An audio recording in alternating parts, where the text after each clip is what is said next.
আপনি পালিয়েছেন আপনার আত্মীয় স্বজন সহ। আজকে যারা এখন আড়ালে আবডালে শেখ হাসিনার জন্য অশ্রুপাত করছেন, তাদের মনে রাখা উচিত তিনি হেলিকপ্টার নিয়ে নিজে পালিয়েছেন, তার বোনকে নিয়ে, তার আত্মীয় স্বজন সব পালিয়েছে। আর আপনারা যারা নেতাকর্মী সামান্য একটু খুঁতকুড়ের জন্য এই 17-18 বছর ধরে গণতন্ত্রকামী মানুষ, প্রতিবাদী মানুষের উপর যুবলীগ ছাত্রলীগের পোশাক পরে বা তাদের আশ্রয়ে, অথবা আপনারা নিজেই ছাত্রলীগ যুবলীগ হয়ে কত যে নির্যাতন করেছেন, কত যে রক্তাক্ত করেছেন, আর আজকে মায়া কান্না কাঁদছেন তার জন্য। তাকে জিজ্ঞেস করুন যে আপনি আমাদেরকে ফেলে গেলেন কেন?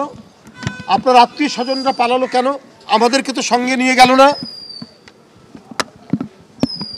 আমি আওয়ামী লীগের ওই সমস্ত নেতাকর্মী এখন অন্ধকারে বসে তার জন্য মায়া কান্না কাঁদছেন, তাদেরকে বলি আপনি আপনার নেত্রীর সাথে তো কথা হয়, দেখলাম একজন জেলার সাধারণ সম্পাদক কথা বলছেন। তা আপনাদেরও বলি যে আপনি আপনার আত্মীয় স্বজনকে নিয়ে গেলেন, বোনকে নিয়ে গেলেন, আপনার পুত্র তো আগেই থাকে বিদেশে, আপনার কন্যা থাকে বিদেশে, আপনার আরও যে আত্মীয় স্বজন আমরা জানি কোথায়, সেই লিটন, কোথায় শেখ হেলাল, কোথায় শেখ তন্ময়, কোথায় শেখ সেলিম, তারা তো কেউ বাংলাদেশে নেই।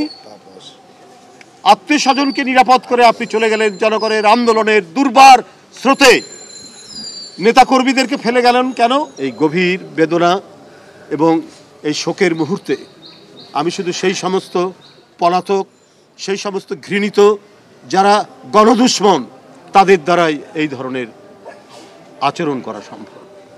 যারা দিনহীন, দিন আনে দিন খায়, প্রচণ্ড গ্রীষ্মে তাপে রিক্সা চালিয়ে নিজের সন্তানদেরকে মানুষ করে, তারাই তো হচ্ছে আমাদের মধ্যে শ্রেষ্ঠ মানুষ।